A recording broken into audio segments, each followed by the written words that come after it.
After making sure that the person who left it behind wasn't in the bathroom or popping out for a smoke, I picked it up. It was just lying there on the table in the middle of a bustling coffee shop. A fancy-looking camcorder, ripe for the taking. I wanted to make sure no one would steal it. The thing was brand new. Stickers advertising all sorts of HD capabilities and gigabyte storage were plastered on the front. The chrome on the body was spotless. The lenses crystal clear. The camera looked as if it was straight out of the box. The owner would definitely miss it. I couldn't go to the cops. I mean, I could, but I was too scared. How would the police react if someone like me walked in to hand in lost property? Sure, they would probably just take it off me, congratulate me on becoming a good citizen, and get the camera back to its owner. There was a chance of them presuming that I stole it, had a change of heart, and got scared of getting caught. What would they do then? There was no way I was going back to prison. The cops were out of the question. Giving the camera to the coffee shop manager would have been stupid. Giving any lost property to any manager in this town is just generally not a good call. Back in the day, my pal Teddy used to do weekly rounds through the local businesses, where he would pick up whatever was meant to end up in the lost and found. The managers would get a kickback, and all of the merchandise would disappear. Teddy would let me pick out what I wanted at a discount before he moved the stuff over to his contacts. That fat bastard sold me every nice coat I ever owned. There was no way I was going to let the manager line his own pockets. Teddy was gone now, but I'm sure there was someone else in his stead. In a town like this, there always was. The manager was an asshole anyway. When I came in for the interview, he kept on asking me about what I went in for, what prison was like, and all sorts of other questions that did not relate to me being a potential janitor. In the end, he said that he didn't think I was a good fit for the job. No way was I going to trust the guy who made me shill out bus fare just to get rejected. I would return it on my own. There had to be something in the camera that would help me identify the owner. I stashed the camera into my nice coat and rode the bus to my grandmother's. The idea of a finder's reward made the rejection from the job interview sting less. After I got out, I had nowhere to go. Whatever money I had made with Teddy was gone, and all of the ex-girlfriends were married.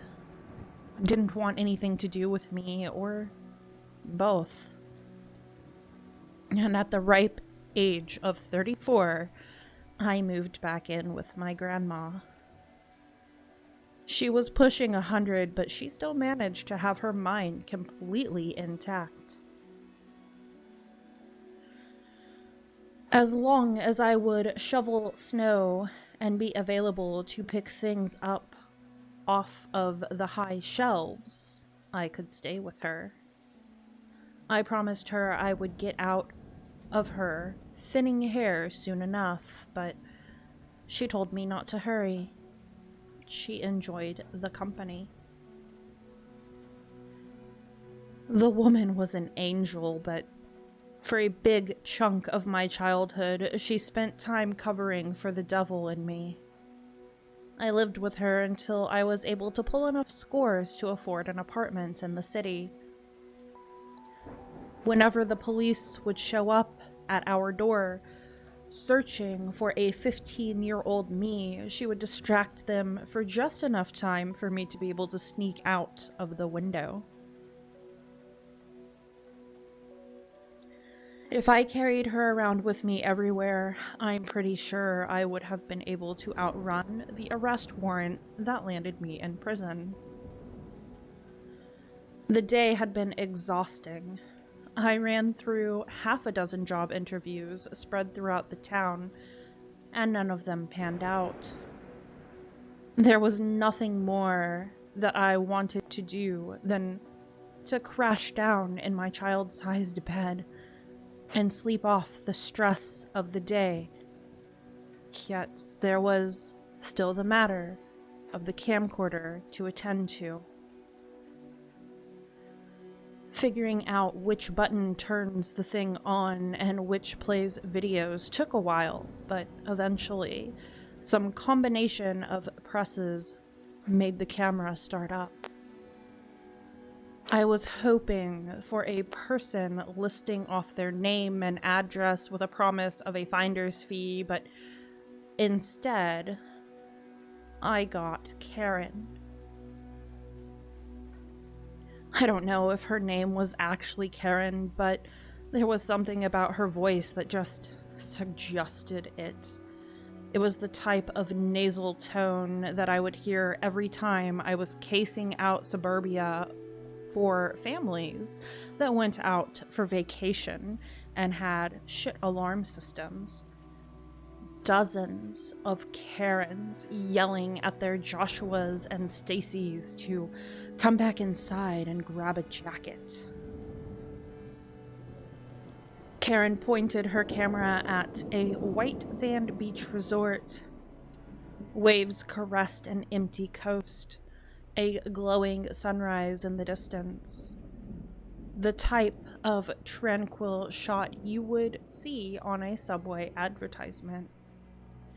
"Wow," she said from behind the camera.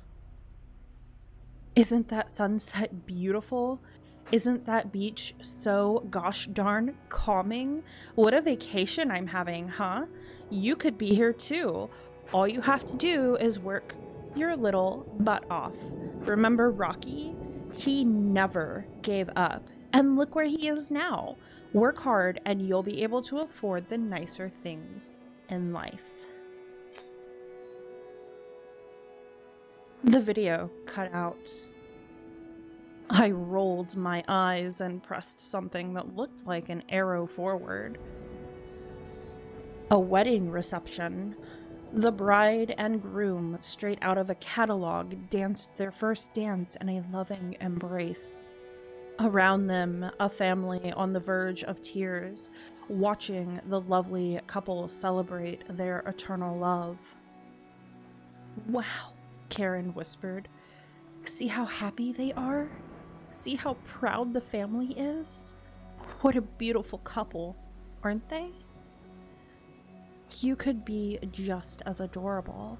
All you have to do is be as honest as Washington was about the cherry tree and never let yourself give up.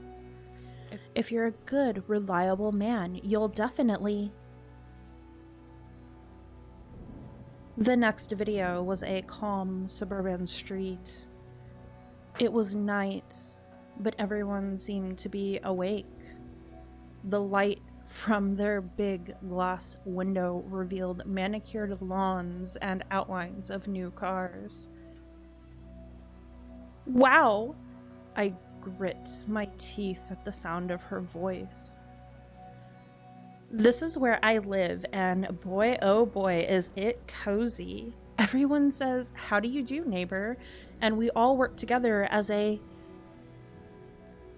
I closed the camera. Her voice was the auditory equivalent of a curb stomp. I put the camcorder on my spaceship-covered bedside table and tried to come up with a way to unload the merchandise. The hippos on my curtains reminded me of Teddy. If Teddy was still around, the camera would be easy to get rid of. The lazy fuck was too out of shape to actually break into houses. But man, could he get rid of stuff. Whatever I managed to grab from the houses, he would fence in under a week. DVD players, TVs, jewelry, weird little statues of junk. The people that he knew had a use for everything. Too bad the people he knew lost a use for him. The one time I got to get out was for his funeral. Apparently, they found him all sorts of cut up in a ditch. The mob is a scary group of people to piss off. I got out of bed and went over to my grandma's computer. Surely there was a way to sell stolen shit online without much of a hassle. Everything is online these days. I used Google to look up the model of the camera, just so I would know what I was working with. I clicked around for a while.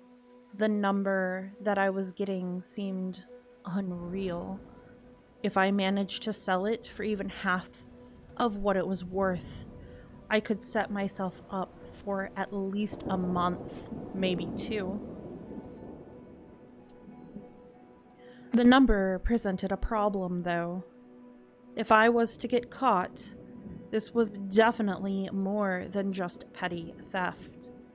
I wouldn't just be breaking parole, I would be getting another jail sentence. The coffee shop had cameras. The manager still had my information and would remember me. There were too many possible risks. I shut the computer down and went back to my room. For a couple of minutes, I tried to peel away the Pokemon stickers I stuck to my wardrobe, but the glue of the 90s held firm.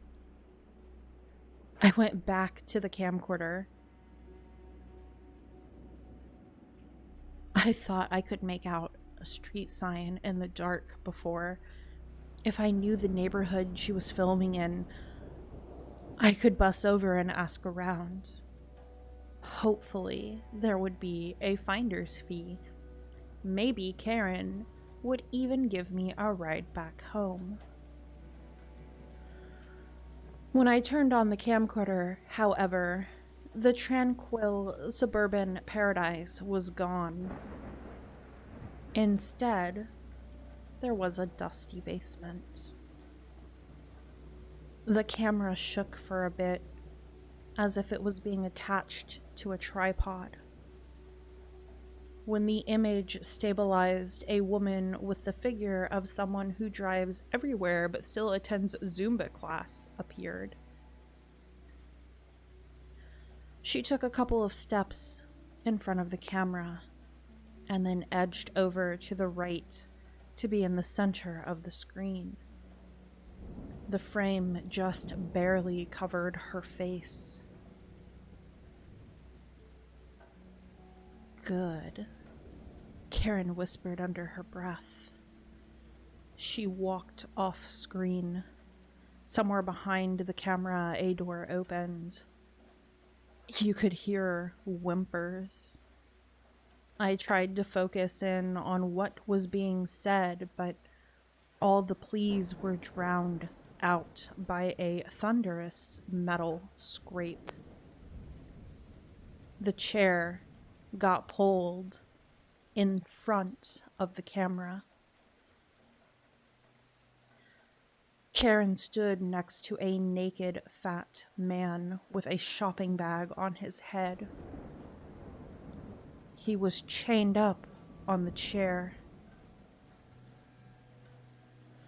Sweat dripped down towards the indentions that the chair created on his body.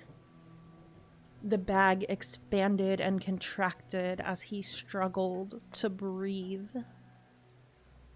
Please, please, let me go. I didn't do anything, he wheezed. She shushed him. Karen shifted the chair around to make sure both her and the man were in frame. She cleared her throat, paused for a moment, and then started raving. "Wow!" she screamed in outrage. "You think it's okay to steal? You think it's okay to take something away from me?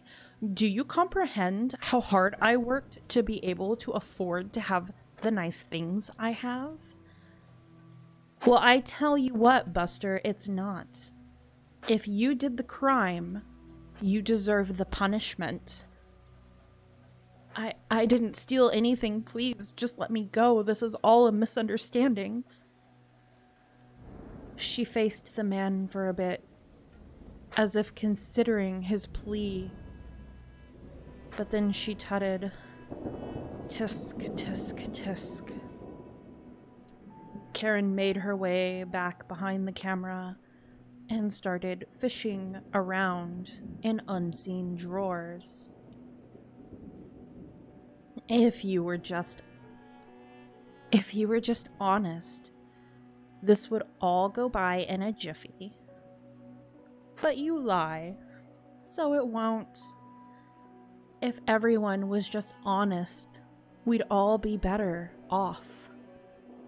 See, if everyone is honest, works hard, and does their best, then we have a happy little community. But there's always bad apples, aren't there? Karen walked back to the man.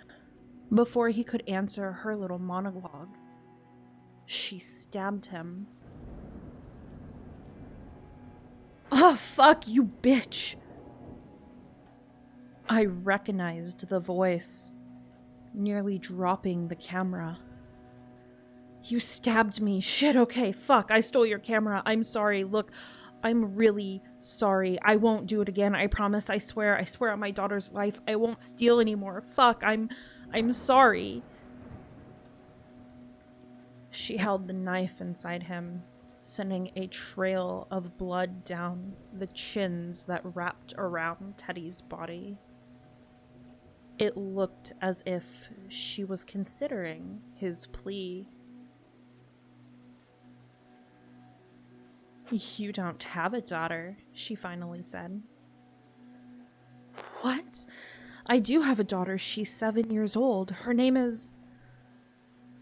She sliced the knife back, making Teddy scream until his voice gave out. I wanted to turn off the video, but I couldn't. Everything in my body wanted to smash the camera to pieces. There was a burning desire in me to destroy any evidence of such brutality even being possible, but I just kept on watching. Teddy screamed. They were mostly desperate howls of pain, but words made their way in when Karen had to catch her breath. He pleaded for her to stop. He confessed to not having a daughter, to stealing her stuff, to fencing stolen goods, to every sin that he could possibly think of. Yet she just kept on tutting and cutting. There was no forgiveness. Any notion of goodness, of justice, of peace.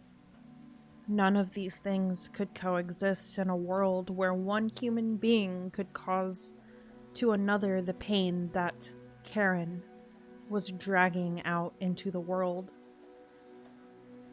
As she hacked on, Teddy's screams lost in volume.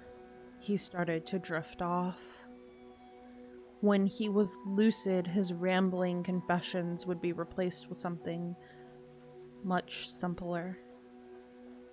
A plea for death. The floor was covered in blood and flesh.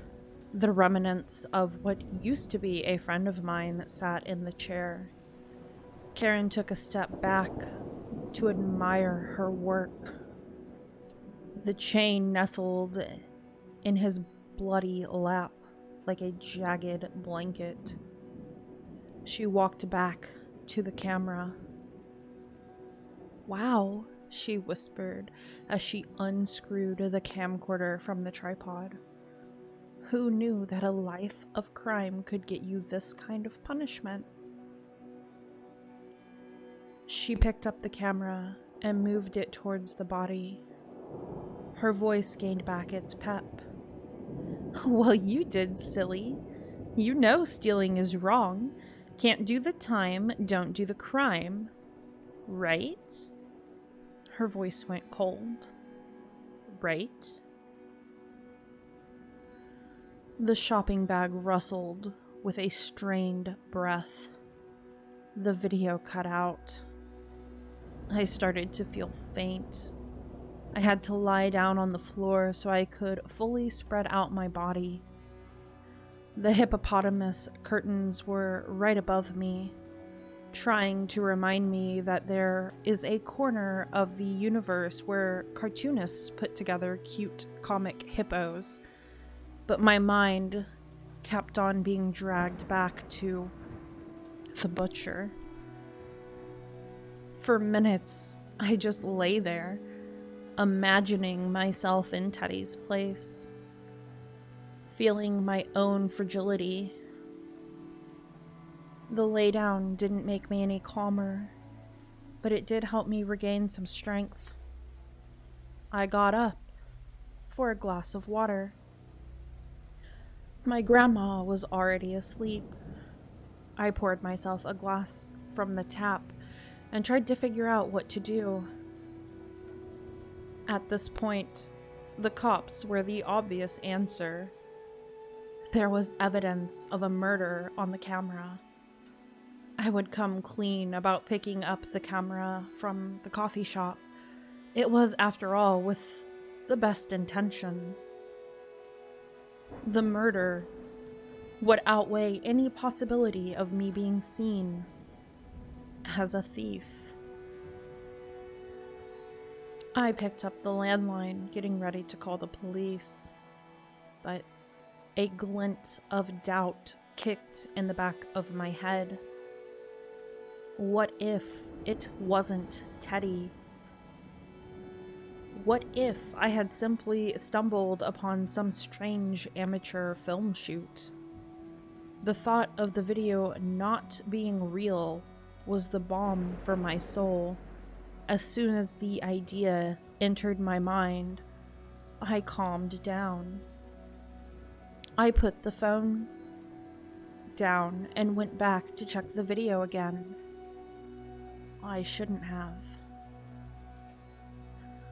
I went back into my room, sat down on my bed, and popped the camera open again, hoping to scroll back through the video. Instead, I stumbled upon something else.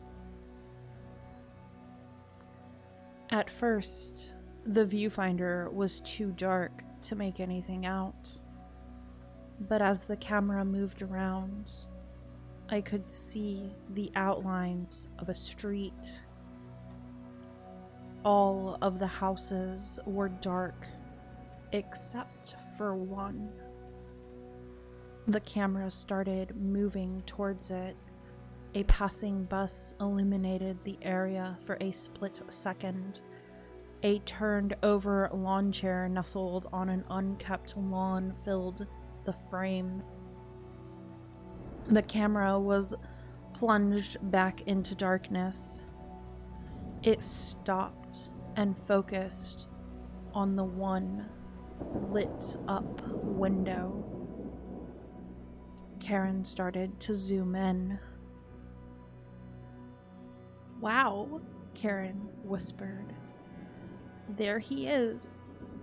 She zoomed in on a window with hippopotamus curtains. A grown man sat in a child's bed, staring in horror at a camcorder. I looked up into the darkness past my window.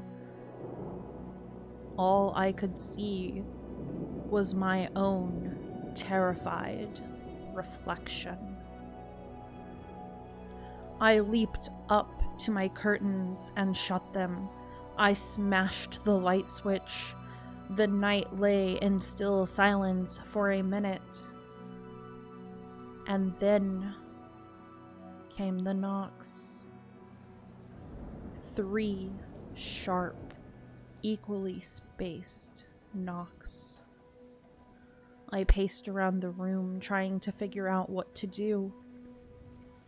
3 sharp, equally spaced knocks. In a panic, I grabbed my chair and propped it up against my door.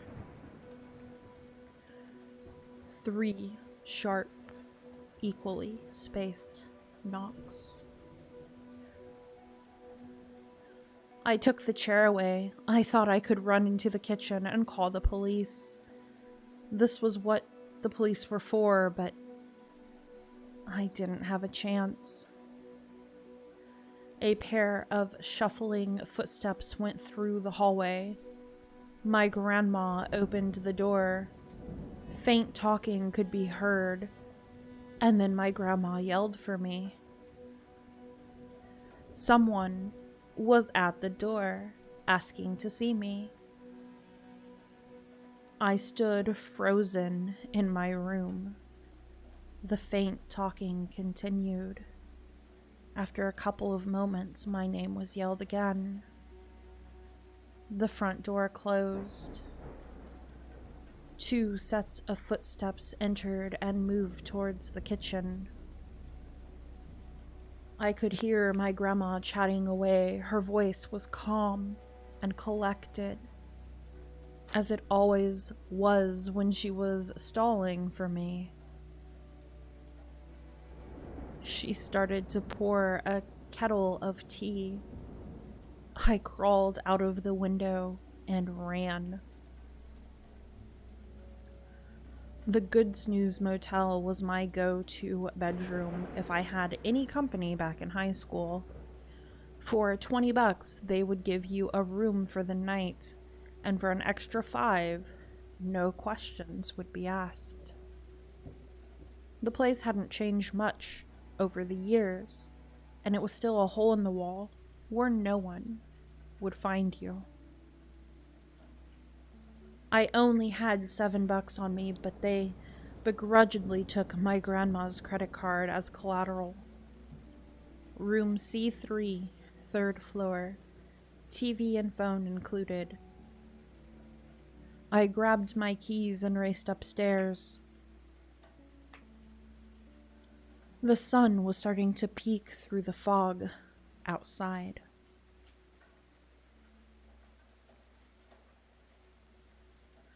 The plan was to call my grandmother and make sure that she was okay. Wait an hour until my parole officer would be available and then call her directly about the camera. I was meant to check in anyway. It would be better to talk to someone that knew me. The plan was simple. If I just stayed calm, everything would work out. Except for one hitch.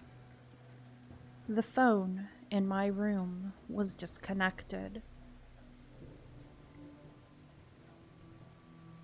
This wasn't entirely uncommon. The snooze was infamous for shit breaking down. I got ready to go ask for another room when I heard it. 3 sharp, equally spaced knocks. I froze, praying that it was my mind playing tricks on me. 3 sharp, equally spaced knocks. It wasn't. I made my way to the peephole of the room and was greeted with complete darkness. There was something on the other side blocking the hole. I paced the room back and forth, all the while listening to the knocks. They grew sharper with every strike. With dread, I checked the camera. The battered door of room C3. Occasionally, a terrified-looking eye would stare out directly into the lens. I tried yelling for help out the window, but the passing cars pay no attention to me. No one responds when I bang on the walls or stomp on the floor. The people who come here are used to a ruckus. I've turned on the television to drown her out and caught a glimpse of a report about a horrifying home invasion in my neighborhood. I'm a sniveling mess, hating myself for the moment when I laid hands on that camera. I don't know what to do. I just want to be somewhere where I feel safe, where I won't have to think about Teddy or Karen. The pounding reached a point where it seemed like the door was going to give in. But then it ended. Instead, out of the hallway, I heard a single sound. Wow,